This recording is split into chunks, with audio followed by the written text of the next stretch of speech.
La política desde la teoría integral de Ken Wilber. Panorama general de las principales escalas de la política. 1. Interno-externo. Uno de los tres ejes que más a menudo se ha identificado con el eje izquierda-derecha, es el internalista-externalista. Prácticamente todas las escuelas de izquierda, incluidas la nueva izquierda y la vieja izquierda y todo lo que está en medio, creen en alguna forma de causa externa del sufrimiento humano. Lo que sea que te pase, no es tu culpa. Es culpa de la sociedad. Cómo curar eso es otra cosa. Pero la causa está clara para la izquierda, es el mal sistema, no viene a causa de mis falsas creencias, mis valores o mi modo de pensar, lo que causa mis problemas. Del mismo modo, tanto la derecha antigua como la nueva derecha creen que la causa del sufrimiento humano es fundamentalmente interna, en uno mismo, es decir, mi modo de pensar y mis valores, desde los valores familiares hasta la ética del trabajo, o la falta del mismo. Por lo tanto, si tenemos que elegir solo uno de estos aspectos, decimos que la izquierda es externalista y la derecha es internalista. La derecha dirá, sufres por ti mismo, la izquierda dirá, sufres por esos. Por ejemplo, ¿por qué son algunas personas pobres? El de derechas dirá, como son vagos, no trabajan lo suficientemente duro, o tienen titulitis, o solo buscan por ejemplo estabilidad entrando como funcionarios del Estado, o son indolentes, o no tienen valores de familia, o no tienen una ética de trabajo apropiada. Yo trabajé duro por dinero, que trabajen ellos duro por el suyo. El de izquierdas dirá, son pobres porque están oprimidos, no se les ha dado una oportunidad justa, han sido pisoteados, son víctimas, no es su culpa, es de la sociedad. El de derechas generalmente coloca la culpa dentro, el de izquierdas, fuera. Así, tomemos el asunto, por ejemplo, del control de armas. ¿Qué deberíamos hacer para refrenar las casi 50.000 muertes por armas anualmente en Estados Unidos? El de derechas dice, los criminales conseguirán las armas de todas formas, así que permitamos a los ciudadanos responsables tener todas las armas que quieran, porque el problema no está ahí fuera de todas formas, más bien, debemos infundir moral en nuestra sociedad, cría a los hijos para que tengan valores familiares y no irán por ahí matando personas con armas u otros medios. El demócrata dice, retira todas las armas. En otras palabras, el republicano piensa que el problema es interno, el demócrata, externo. Y se enfadan mutuamente, enzarzándose en duras discusiones. Tomad como ejemplo los disparos en Columbia, Colorado, donde hubo aquella masacre. Los liberales hacían películas como Bowling for Columbine, que tenía una solución simple para todo este problema, abolición de las armas, punto y final, y esta tragedia nunca habría ocurrido. Los conservadores respondieron furiosos, los criminales obtendrán las armas de todas formas, así que el problema real no son las armas, sino la sociedad liberal que no tiene sentido internalizado de la vergüenza, no creen en el autocontrol ético, etc., y así que deben usar el control de las armas, lo que más bien invita a la gente a participar en este tipo de narcisismo superlativo. Y así va el debate encolerizado interior-exterior sobre la causa del sufrimiento y los problemas humanos. Desde las armas a la pobreza, al aborto, al desempleo. En bienestar económico, el republicano quiere implantar valores de industria o emprendimiento personal, ética laboral, y capitalismo de libre mercado, y los que lo merezcan, prosperarán. El demócrata quiere redistribuir la riqueza. En cuanto al aborto, el demócrata quiere libre elección de abortar, el republicano dice, en primer lugar, practica el sexo responsablemente y la abstinencia, y no necesitarás abortar. En cuanto a los sin techo, el demócrata quiere hacer viviendas para los que están sin techo, los republicanos dicen, enseña valores de autorresponsabilidad y enseña a crear negocio, y valores de emprendedor, y no tendrás muchos indigentes. Y sobre el hambre en el mundo, el demócrata dice, alimenta al hambriento, el republicano, enséñales a alimentarse a ellos mismos. En cada caso, el republicano mayormente recomienda cambios interiores, el demócrata, cambios exteriores. Asimismo, cuando tiene que ver con el cambio social, el republicano recomienda desarrollo interior, educación del carácter, valores familiares, valores derivados de la palabra de Dios, diligencia, autorresponsabilidad, ética laboral. El demócrata recomienda desarrollo exterior, progreso material, redistribución económica, atención sanitaria universal, estado de bienestar. Desde luego, hay toda clase de excepciones y mezclas, aunque muy a menudo, esa es la diferencia básica genuina en la orientación sociopolítica entre derechas e izquierdas. El código ACAL de la teoría integral de Ken Wilber nos dice que ambas visiones tienen un grado de verdad en ellas. Esa es la primera variable en una política integral que tenemos que incluir, el énfasis interno, cuadrantes de la izquierda, versus el externo, cuadrantes de la derecha. 2. Individual colectivo. Un enfoque integral de la política, por lo tanto, sugiere que ni el individuo ni el colectivo es lo principal, simplemente hay una realidad o acontecimiento, y esa tiene dimensiones tanto individuales como sociales, ambas equiprimordiales, ninguna de las cuales puede reducirse a la otra o elevarse por encima de la otra. Por lo tanto, cualquier teoría política que desee concordar con la arquitectura integral de la realidad, o simplemente la naturaleza de la experiencia presente, debe equilibrar armoniosamente tanto individual como colectivamente, lo privado y lo público, lo subjetivo y lo intersubjetivo, y no ignorar ninguna de esas partes, o intentar reducir o minimizar la otra parte o utilizar una de esas perspectivas para vencer a la otra. Pasemos ahora a ver con más detalle los 4 cuadrantes de la realidad que descubrió Ken Wilber, y cómo influye este simple descubrimiento en la manera de ver la política. Los 4 cuadrantes o dimensiones. ¿Cuál es la causa de los problemas? Los cuadrantes del interior, los dos de la parte izquierda, y del exterior, derecha del recuadro, constituyen el eje de causación social, también llamado eje internalista/externalista, o a veces, coloquialmente, el eje naturaleza/ambiente, que responde a la pregunta, ¿cuál o qué es la causa primordial del sufrimiento humano, el mundo interno o el mundo externo?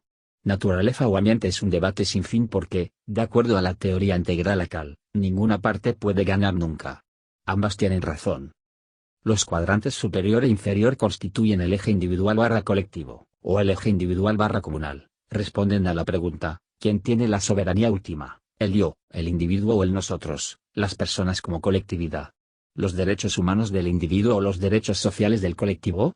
¿Lo privado o lo pública, o lo individual o lo social? 3. Tipo de cambio que se desea.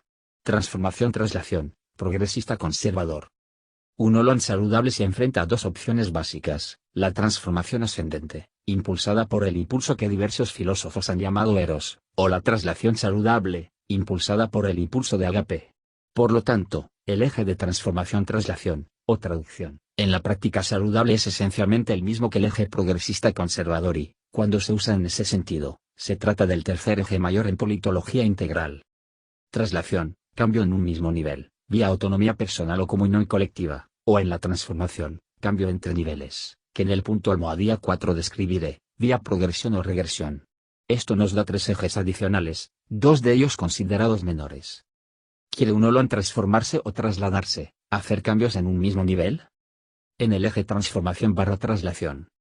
Si se quiere actuar en la traslación, ¿queremos hacerlo primordialmente vía autonomía personal o comunión colectiva? Si se quiere transformación, ¿queremos transformación hacia arriba o hacia abajo? En breve veremos cómo va ese eje evolutivo, progreso, evolución, o retroceso, involución. Sería el eje progresivo/regresivo, que más adelante examinaremos. Las dos opciones de dirección vertical, traslación/transformación, saludables para un Olón funcional son: permanecer en un nivel dado, traslación conservadora, por el impulso de ágape, amor por lo que hay o por lo anterior, o transformarse hacia un nivel superior, transformación progresista, eros. Eso es, dicho en palabras que os serán más familiares en la nomenclatura política, el eje progresista/conservador.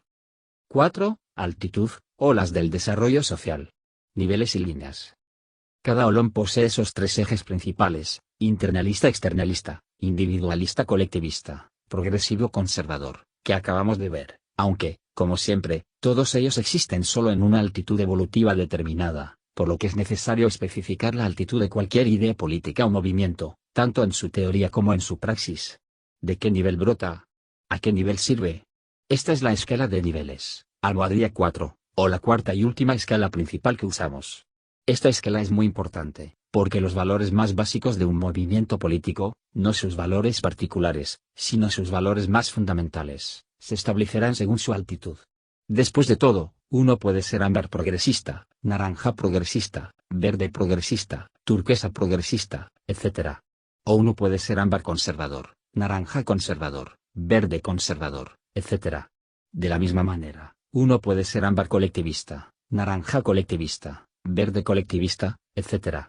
O ámbar externalista, naranja externalista, verde externalista, etc. Ser colectivista o conservador o progresista, y así sucesivamente, suele ser insignificante en relación con su altitud, aunque todos ellos son importantes y necesarios para una indexación integral. Breve resumen de los niveles o estratos del desarrollo. Como ejemplo de los niveles de conciencia en política, nos centraremos en un área que está dramáticamente afectada por los niveles: la evolución de los valores. Y lo haremos así mediante una revisión breve de la historia o genealogía del movimiento evolutivo en Occidente, dando una visión panorámica, es decir, una generalización orientadora muy amplia, que es divisada usando el código ACAL. Las fases de desarrollo iniciales son conocidas como egocéntricas porque no pueden, aún, tomar el rol del otro o ver el mundo claramente a través de la mirada de los demás, ni ponerse en los zapatos del otro.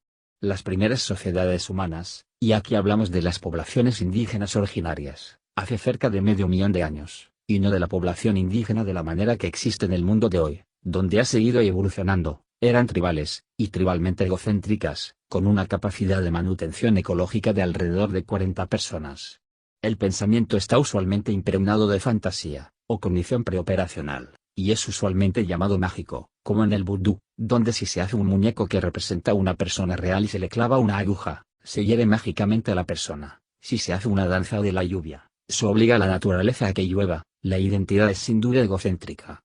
Cuando las tribus se encuentran entre sí, lo que en algunos lugares era raro, no estaba claro cómo debían interactuar, ya que la forma de relación más importante era la de sangre o parentesco, y las tribus no estaban emparentadas. A menudo, lo que había, en cambio, era guerra, o la toma de la otra tribu como esclavos. Cerca del 15% de las tribus originales tenían esclavitud, y, ahora que hemos corregido académicamente la visión romántica de aquel período histórico, podemos afirmar que la guerra era algo común.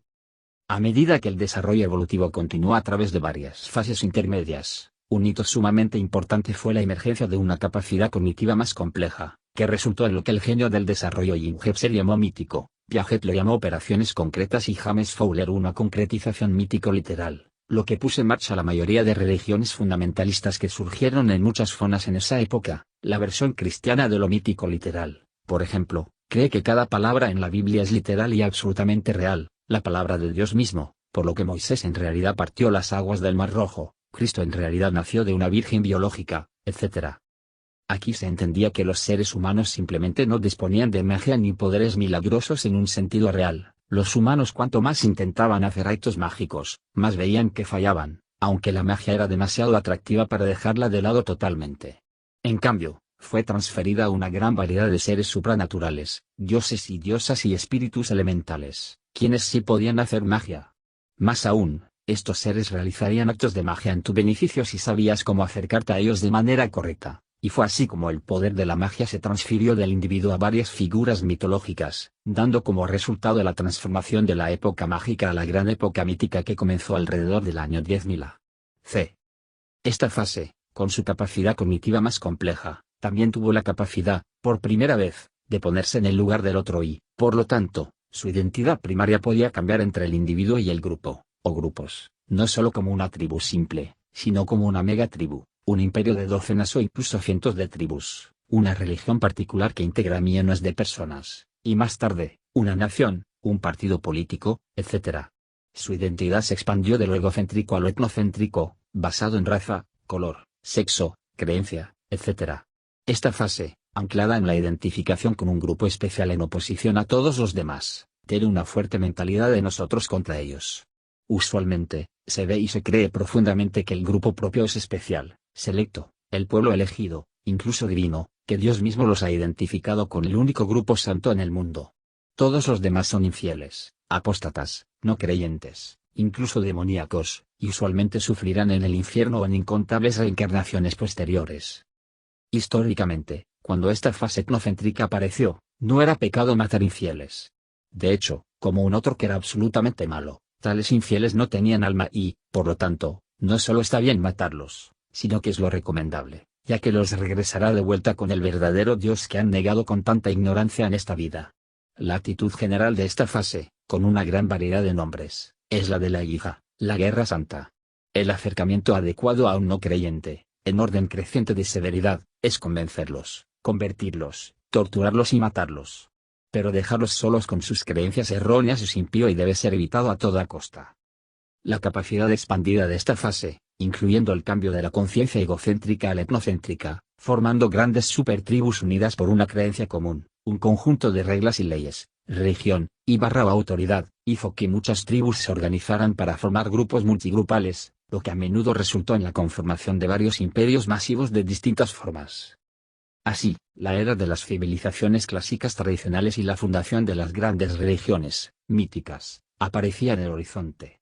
La esclavitud, la guerra y la tortura alcanzaron su cenit. Alrededor del 80 al 90% de las culturas de Oriente y Occidente durante esta era mítica etnocéntrica tenían esclavitud, como resultado del encuentro de un grupo megagrupo favorecido de seres humanos sobre otro. Asimismo, las grandes religiones prometieron la salvación, pero solo si se creía en su versión del espíritu y se adoptaban sus medios hacia la liberación, ya que se trataba, a fin de cuentas, del único pueblo con conexión al verdadero Dios.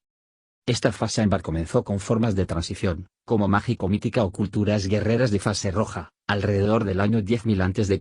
y el surgimiento de las grandes civilizaciones de membresía mítica que comenzaron alrededor del año 32.000 a.C., alcanzando su esplendor alrededor del año 1400 a.C. En el mundo de hoy, el niño nace en alguna de las fases tempranas egocéntricas y mágicas o arcaicas, que dominan las edades de 1 a 3 años, haciendo una transición a lo mágico-mítica alrededor de los 4 u 8 años y, después, surge la fase mítica etnocéntrica entre las edades de 6 a 11, con varias subfases. Cabe advertir aquí, que se han investigado muchas líneas de desarrollo por las cuales evolucionan diferentes capacidades humanas, como por ejemplo el desarrollo cognitivo que hizo Piaget, el desarrollo moral de Kohlberg, el desarrollo de los valores de Graves, etc., y cada línea se desarrolla con una cierta independencia. Los adultos pueden quedarse varados o fijos en cualquiera de esas fases tempranas del desarrollo, aunque mostrar un bajo desarrollo en valores no significa poco desarrollo cognitivo. La investigación de Robert Kegan, de la Universidad de Harvard, muestra que 3 de cada 5, o el 60%, de estadounidenses, permanecen en las fases etnocéntricas o tempranas del desarrollo en la línea de los órdenes de conciencia. Si piensa que esta fase etnocéntrica, que tiende al racismo, sexismo, patriarcado, misoginia, dominación megatribal, opresión, y religión fundamentalista, se parece un poco al ala dura de los republicanos de Estados Unidos de extrema derecha, y que conlleva al ideario de Trump, estará en lo cierto. A medida que la evolución continuó, eventualmente emergió la capacidad de tomar una perspectiva de tercera persona, o la capacidad de pensar de manera global, universal y relativamente objetiva, y no solo desde la segunda persona, tú, vosotros, vuestro. Esta fue una evolución impresionante, y comenzó a aparecer de manera amplia en la cultura durante el Renacimiento, floreciendo con la Ilustración, que, como todas las fases, tuvo aspectos positivos y negativos. La expansión de la identidad a una forma más amplia, inclusiva y menos opresiva fue muy positiva. Esta fase, a la que Wilber le asigna el color naranja, marcó el nacimiento del periodo comúnmente conocido como modernidad y, entre otras cosas, significó la explosión de lo que llegaría a conocerse como las ciencias modernas, la química moderna, la física moderna, la astronomía moderna, la biología moderna, entre otras. En general, tales ciencias añadirían 3 décadas a la esperanza de vida promedio a nivel mundial, generaron una economía de libre mercado, impulsaron el nacimiento de las naciones-estado, acabaron con la mayoría de enfermedades infecciosas que a menudo habían matado a la mitad de la población mundial, y pusieron a una persona en la luna. Esta fase evolutiva también significó que la identidad podía expandirse de lo etnocéntrico, la identidad centrada en mi grupo especial, a lo mundicéntrico, basada en todos los grupos o todos los humanos, que buscaba tratar a todas las personas, no solo a las especiales, sino a todas, de manera justa más allá de la raza, color, sexo o creencia. Este fue un asombroso cambio de valores, de lo etnocéntrico centrado en el grupo, a lo mundicéntrico, centrado en todos los humanos, y por esta razón, durante el transcurso de un siglo, 1770-1870, la esclavitud fue abolida en todas las sociedades modernas racionales mundicéntricas del planeta, la primera vez en la historia del planeta que había sucedido esto, y resulta que esto es un hecho clave que no hay que olvidar. Esta fase es conocida como racional, formal, operacional, centrada en el logro, el mérito, el progreso, la concienciación, y marca el inicio de las fases mundicéntricas, que son llamadas naranja en la metateoría integral. La mayoría de estadounidenses, incluso si su centro de gravedad permanece en alguna de las fases anteriores, tiene la capacidad de por lo menos pensar desde esta fase naranja. Esta posibilidad racional mundicéntrica emerge hoy en día durante la adolescencia, aunque, de nuevo, si alguien realmente adopta esta fase, o no, como identidad central, varía considerablemente. La mayoría de las personas, aunque no todas, alcanza por lo menos una fase mítico-etnocéntrica de desarrollo central de la identidad, alrededor del 60%. Sin embargo, más allá, las cosas comienzan a divergir considerablemente, sobre todo en la dimensión de los valores, pues no todo el mundo llega a valores mundicéntricos naranja y mucho menos a los niveles superiores. Esta modalidad moderna racional fue la vanguardia de la evolución hasta que, en los 60, cuando la fase posterior a la moderna, la posmoderna, comenzó a emerger a una escala considerable. De hecho, la vanguardia del materialismo naranja, centrada en lo racional, lo industrial y lo científico, comenzó a fallar como tal. Redujo todo conocimiento como conocimiento del ello, o a la metodología industrializada materialista objetivista, y de la profunda trinidad de lo bueno, bello y verdadero se deshizo de lo bueno y de lo bello, una catástrofe conocida como el desencanto del mundo y el universo sin cualidades, al reducirlo casi todo a no más que un montón de realidades reconocidas por la ciencia de la física sensorio-motora. El estrato naranja tenía una creencia intrínseca en la moralidad mundicéntrica, o en la idea de que las personas tienen valor intrínseco, más allá de su raza, color, sexo o creencia, y que económica y socialmente todos merecen igualdad de oportunidades. En general, la valía puede vincularse con demostrar mérito, pero había comenzado a eliminar esa creencia rápidamente con la tendencia hacia el positivismo.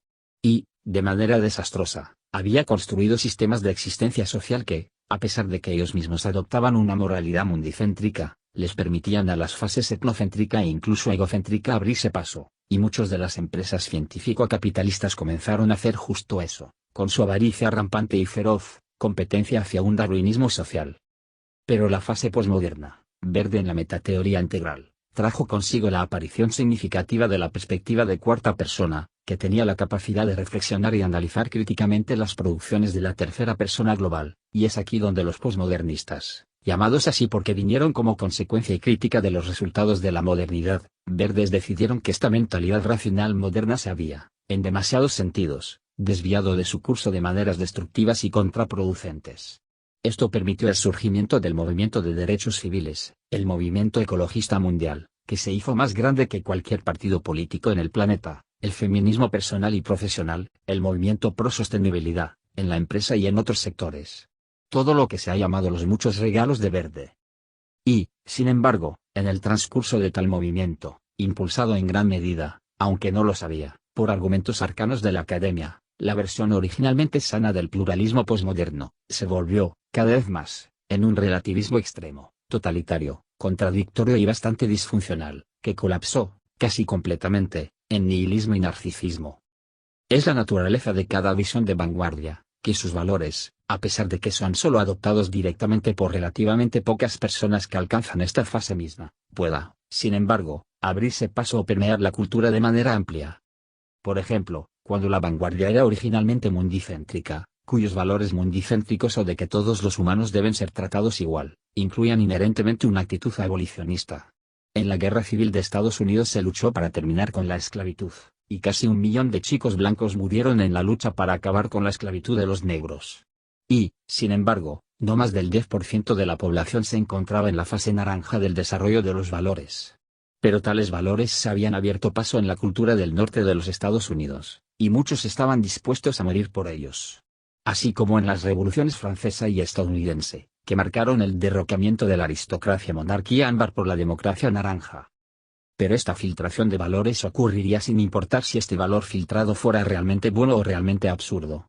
Y una filtración realmente absurda es lo que la fase verde tardía, disfuncional y enferma, le dio a la cultura mundial, la idea de que la verdad no existe. Esta actitud de la posverdad comenzó a filtrarse en toda la cultura y, de muchas maneras, logró permanecer seriamente de manera global, de tal manera que pilló a naranja, y a la parte sana de verde, completamente por sorpresa, y básicamente siguen sin tener idea de cómo surgió y cómo solucionarlo, gracias a una vanguardia decapitada que fue en sí misma la raíz del problema. Permítanme terminar este apartado con el logro más importante del desarrollo humano hasta la fecha, porque a pesar de que verde es la fase de vanguardia en el mundo actual, con alrededor del 20-25% de la población, existe, sin embargo, una fase superior, que hemos mencionado brevemente, que ha comenzado a emerger en un número todavía reducido de personas. Hace 2 o 3 décadas los investigadores comenzaron a notar el surgimiento de una fase que, en su formación, era muy confusa. Cada fase hasta ahora tenía una característica en común, cada una creía que su verdad y sus valores eran los únicos válidos y que todos los demás estaban equivocados, eran infantiles, absurdos o totalmente falsos. Pero esta nueva fase tiene una cualidad radicalmente diferente. Cree que todas las fases previas son significativas en algún sentido, que todas son importantes y que todas deberían ser incluidas e integradas con sinceridad. Por esta razón, generalmente se le llama integral, sistémica, integrada, etc. Pero marca una nueva y radicalmente diferente fase evolutiva, única en toda la historia de la humanidad. Clare Graves, pionero del estudio del desarrollo, le llamó cataclísmica y un salto monumental de significado. Se estima que alrededor del 5% de la población occidental ha alcanzado esta fase de desarrollo.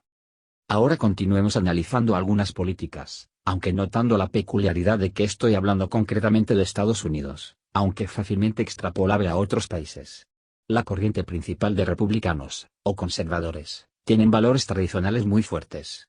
Por tanto, cuando dicen que el carácter cuenta, o que quieren inculcar valores en las personas, o que son el partido de los valores, casi siempre quieren decir solo valores tradicionales, estrato ámbar, valores etnocéntricos, nacionalismo, valores de familia, militarismo, patriotismo, patriarcado, mandatos bíblicos y moralidad de autoridad. No quieren decir valores postmodernos pluralistas, valores egocéntricos, valores integrales, etc.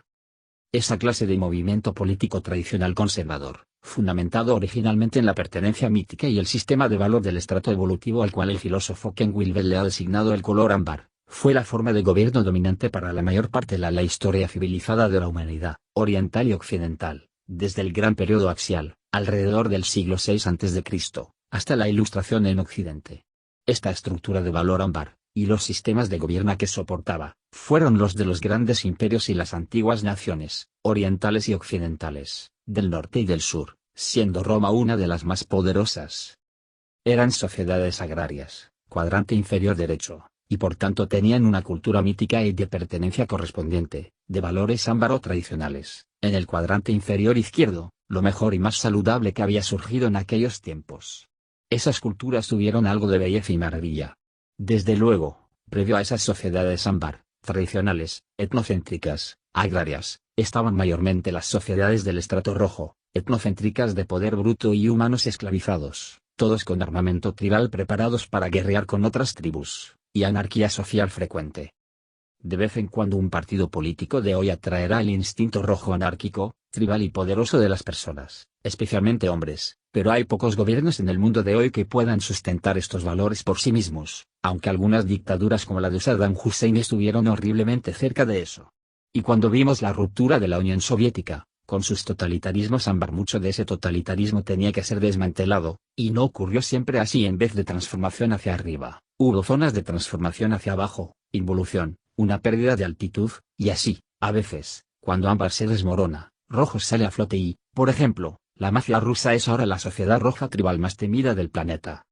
Pero el punto más importante es notar que, precisamente como el espectro de la conciencia y la espiral de valores son constantemente regenerados, todo el mundo nace en el nivel 1 y empieza su crecimiento a través de la espiral evolutiva como existe en su cultura en ese tiempo. Entonces, incluso en el mundo moderno naranja de hoy, los valores mágicos barra magenta están todavía presentes, y los valores egocéntricos barra rojo, y los valores tradicionales barra ámbar y, por tanto, siempre habrá seres humanos que, parando en esas estaciones de valores en sus propias vidas, serán atraídos hacia líderes políticos, filosofías y sistemas que dan voz a estos valores y sus valores. Y así, como veremos, hay bloques rojo de votantes, y ámbar, y naranja y verde y así sucesivamente. Recapitulando lo anteriormente dicho, el estadio magenta o mágico animista emergió en los humanos. Probablemente alrededor de 500.000 años antes de Cristo, alrededor del 50.000 antes de Cristo. La ola roja había empezado a emerger y a empezar su larga y colorida carrera, empezando alrededor del 10.000 a.C., con la invención del arado y otras herramientas pesadas para la agricultura. La ola ámbar empezó a emerger, y consiguió una forma madura o dominante durante el primer milenio antes de Cristo, con Grecia y Roma siendo típicos ejemplos, y continuó siendo el modo dominante de conciencia ciertamente hasta las naciones nacientes que hubo en Europa en la época del Renacimiento. Sobre todo, el punto más importante a tener en cuenta aquí, es que incluso si la cultura dominante de una sociedad es ámbar, hay sin embargo bolsas de subculturas de todos los estadios más básicos, donde muchas personas todavía se encuentran, y un pequeño porcentaje en unos pocos estadios superiores también. Y así, en una cultura cuyo centro de gravedad es ámbar, todavía hallaremos grandes bolsas de magenta y rojo conviviendo con ámbar, así como algunos naranja y verde. Así, una serie normal de guerras culturales siempre se producen de varias formas en toda sociedad. También hallamos pequeñas bolsas de uno o dos estadios superiores al modo dominante, bolsas desde las que las revoluciones futuras o las transformaciones progresistas nacerán. Sin embargo, la mayoría de sociedades tienen centro de gravedad y, por tanto, un modo dominante de discurso, que especialmente refleja la altitud de los sistemas gobernantes de esa sociedad, y este sistema de gobierno efectivamente margina y debe marginar los modos competentes de discurso y poder, aunque lo pueda hacer de una forma saludable o no, funcional o disfuncionalmente. Hasta alrededor del 1200 a.C. en Occidente, el modo superior principal de conciencia promedio era ámbar tradicional. En sus formas sofisticadas, las grandes repúblicas organizadas en ese estadio, produjeron las raíces de lo que hoy llamaríamos filosofía política republicana conservadora, aristocrática, jerárquica, disciplinada, agraria patriarcal, tradicional, orientada a valores ámbar, con énfasis en la defensa militar, identidad nacional, y religión etnocéntrica. Más del 90% de tales sociedades tenían esclavitud, como habíamos dicho antes. Pero empezando alrededor del Renacimiento y culminando con la Ilustración, un nivel enteramente nuevo de valores empezó a emerger, a saber, el sistema de valores naranja, moderno, mundicéntrico, y con él, un tipo radicalmente nuevo de filosofía política nació, el liberalismo. El liberalismo reflejaba muchas cosas a la vez, un paso de las perspectivas etnocéntricas a las mundicéntricas, de la monarquía / aristocracia a la democracia, de la esclavitud a la igualdad, de una sociedad informada por el mito a una informada por la ciencia, de un rol de identidad a una identidad del ego, de los valores etnocéntricos a los valores universales, especialmente la libertad, la igualdad y la solidaridad. En resumen, involucró una transformación vertical en los niveles de conciencia, un paso de ámbar a naranja, de etnocéntrico a mundicéntrico, de convencional a posconvencional. Fue el nacimiento del liberalismo en la Ilustración moderna. Pero, desde luego, la Ilustración occidental fue muchas otras cosas también, no todas ellas saludables. Lo que llamamos la dialéctica del progreso, la bendición mezclada de la modernidad. Las buenas noticias son que los cuadrantes mismos fueron finalmente diferenciados de una forma consciente a gran escala. Los 4 cuadrantes, o simplemente el gran 3 del yo, nosotros y ello, o el arte, la moral y la ciencia, fueron finalmente diferenciados y permitieron perseguir sus propias verdades de su propia forma o manera, lo que dio como resultado una libertad y progreso espectaculares en cada dominio. La ciencia, por ejemplo, podía perseguir sus propias verdades sin la Inquisición, el arte podía perseguir sus temas naturales en vez de los temas religiosos, y la acción moral podía ser concebida como un derecho natural aparte de un dios mítico que pone sanciones. Todo en la libertad adquirida por esta extraordinaria nueva diferenciación, lo que Weber llamó la diferenciación de las esferas de valor, que ha sido también llamada la dignidad de la modernidad, que ciertamente lo fue. Lo malo fue que el gran 3 del arte, la moral, y la ciencia, no solo se diferenció, pronto empezó a disociarse, y esto permitió a la ciencia, en una versión agresiva, y altamente exitosa, colonizar las otras esferas de valor, reduciendo inadvertidamente el arte y la moral, lo bello y lo bueno, a meras herramientas de racionalidad instrumental. Esto ha sido llamado el desencantamiento del mundo. Este desencantamiento no fue una definición de modernidad, sino de modernidad insana. Por favor, recordad esa distinción, porque cada crítico de la modernidad lo ha olvidado. Pero con respecto a ese desencantamiento, ¿qué ocurrió?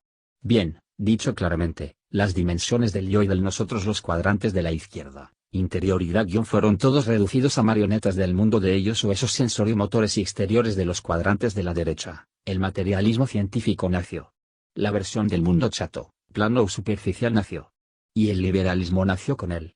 El liberalismo creció en la misma atmósfera chata, la atmósfera que reconocía solo los exteriores, solo la materia, solo las cosas que puedes ver ahí fuera. Por eso precisamente, hasta hoy en día, la mayoría de liberales solo puede pensar confortablemente sobre lo que se produce en los exteriores, tal como la economía, para hacer de la sociedad un mejor lugar.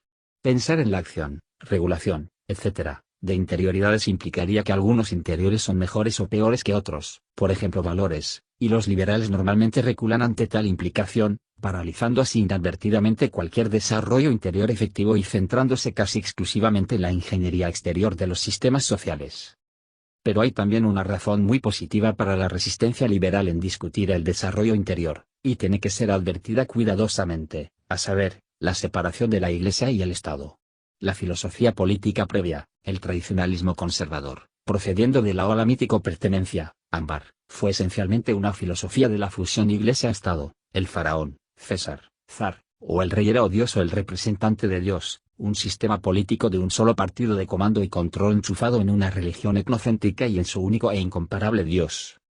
El liberalismo deseaba ir más allá desde este gobierno etnocéntrico al gobierno mundicéntrico basado no en los valores míticos religiosos o valores familiares convencionales, sino en las libertades postconvencionales extendidas a tantos individuos como sea posible.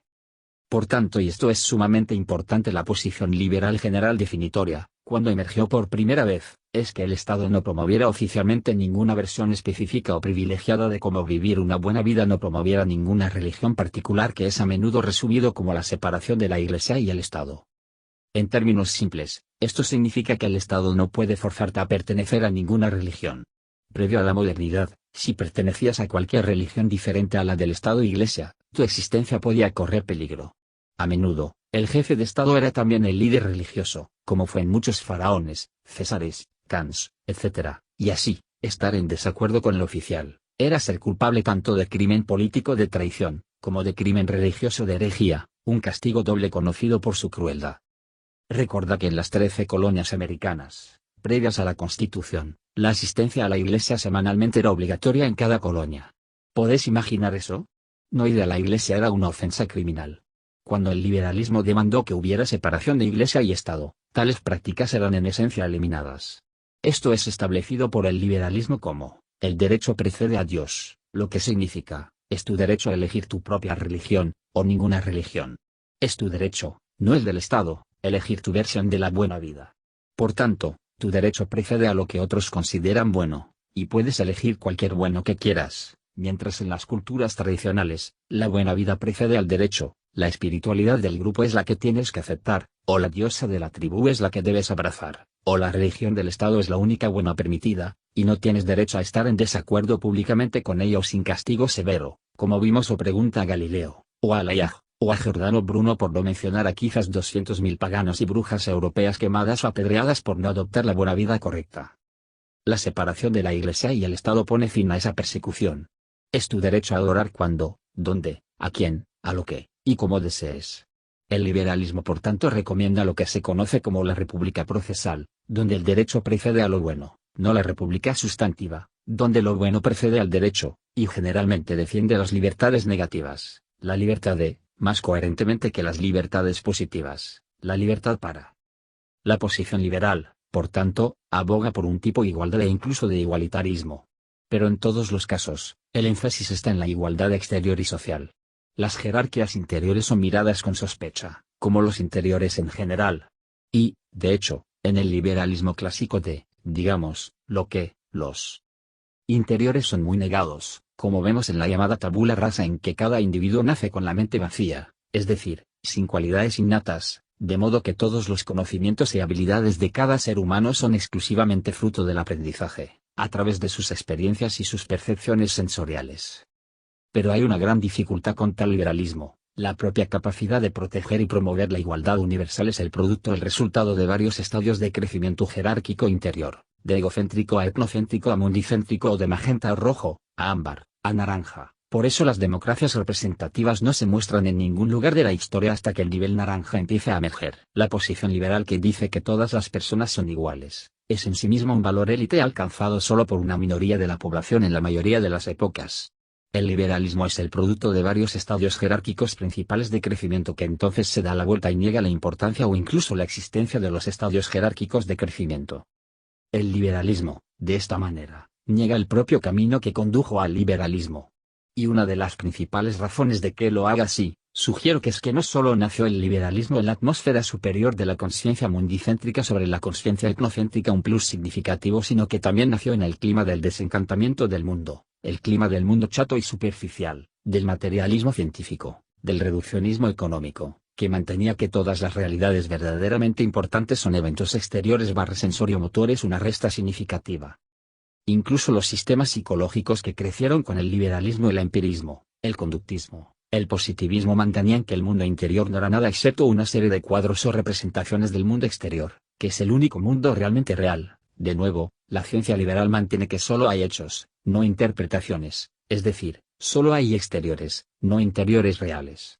La creencia en la tabula rasa era una creencia ampliamente generalizada, y esto solo incrustó el prejuicio de que todas las realidades reales eran exteriores, y por tanto todo cambio social real debe ser exterior.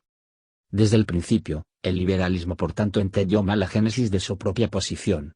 y falló en entender el hecho de que los valores liberales solo surgen a través de una serie de estadios de crecimiento interiores, anidados y jerárquicos del crecimiento, y los valores liberales son valores emergentes bastante tardíos en esa serie, de infrarrojo a magenta, a rojo, a ámbar, a naranja, en cuyo punto los valores liberales empiezan a emerger. Por tanto, el liberalismo, como fue de hecho una ola postconvencional, mundicéntrica, universal de ecuanimidad, justicia y tolerancia, inmediatamente extendió a todos los otros estadios el estatus de igualdad, incluso cuando esos estadios inferiores, tales como rojo y ámbar, no tienen la intención de devolver el favor y, de hecho, si estuvieran en el poder, aplastarían el liberalismo tan pronto como pudieran. Y cada vez que esos estadios inferiores entran en el poder hoy en día, lo primero que atacan e intentan erradicar son las libertades liberales. El liberalismo trabaja muy duro para destruir el camino que lo produjo.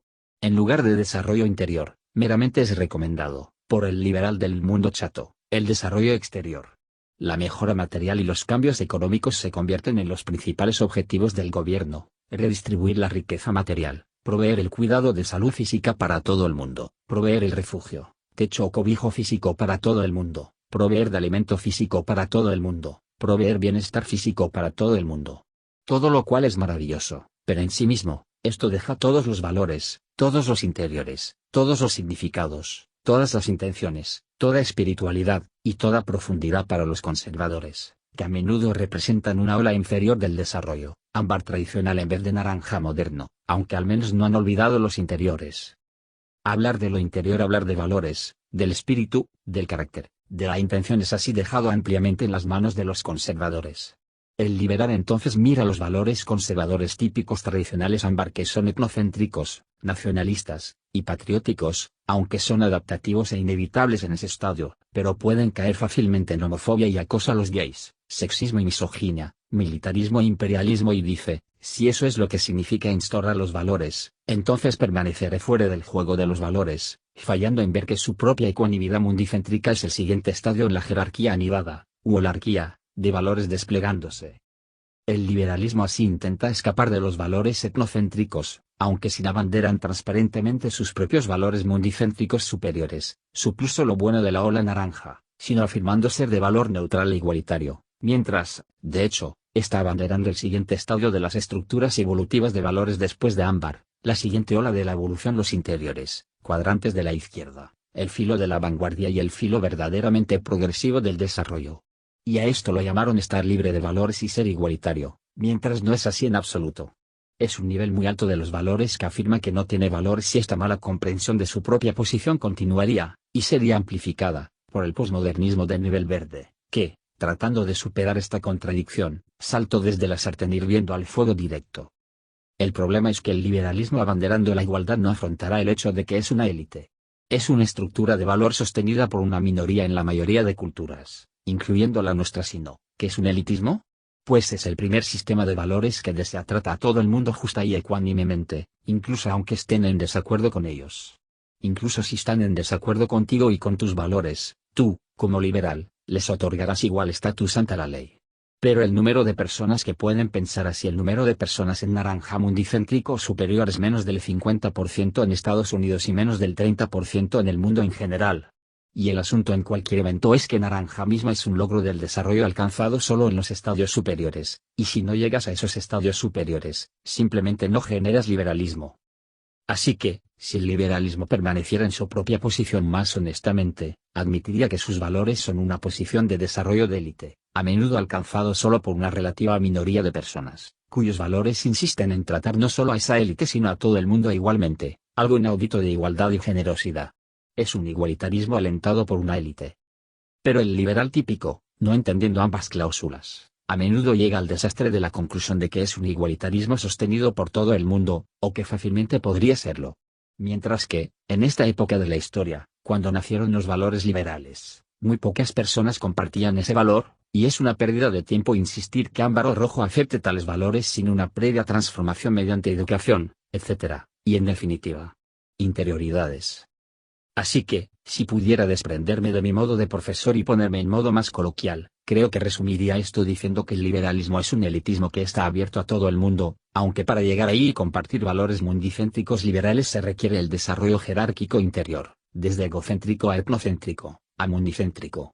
Fallando en esa comprensión del desarrollo interior, el liberalismo y sus valores mundicéntricos están condenados al fracaso. Tal es problema, intrincadamente indignante. Aunque cierto. Fallando en entender esa realidad simple del desarrollo, el liberalismo pronto sucumbe al florecimiento del mundo chato. La separación de la Iglesia y del Estado, la cual es absolutamente necesaria, degenera en una versión extrema y rancia que equivale a la opresión de todos los interiores, vía pecado no de comisión sino de omisión, una opresión por silencio e ineptitud consecuente. En vez de colonizar una nueva ola de discurso y valor interior, hablar de valores superiores, de lo espiritualmente superior, de forjar un carácter superior, de intención superior, habla solo de igualitarismo, poco entusiasmado, una pluralidad supuesta de valores iguales entre sí, multiculturalismo sin tracción, y un interminable bla bla bla sobre la tierra y cualquier cosa. Mientras tanto, a cada modo de interior, es decir a cada nivel de desarrollo, no importa cómo de vulgar y narcisista y autocomplaciente sea, se le concede no solo igual respeto, sino igual valor, punto y final, y la pesadilla regresiva está a punto de empezar. Y así el liberalismo clásico, y virtualmente cada variedad de la izquierda política, más adelante lo explico, cabalando con la psicología del mundo chato, ciertamente trabaja muy duro para menoscabar su propia existencia. Pero permitidme finalizar esta sección repitiendo nuestro punto de partida original. Una de las escalas que examinamos en la política integral es el nivel de conciencia que está dirigiendo cualquier movimiento político. Y lo que hemos visto es que los valores republicanos, de Estados Unidos, pues por ejemplo no los debemos confundir con los valores republicanos españoles naranja, tradicionales, mayormente proceden de ámbar, y los valores demócratas liberales mayormente proceden de naranja.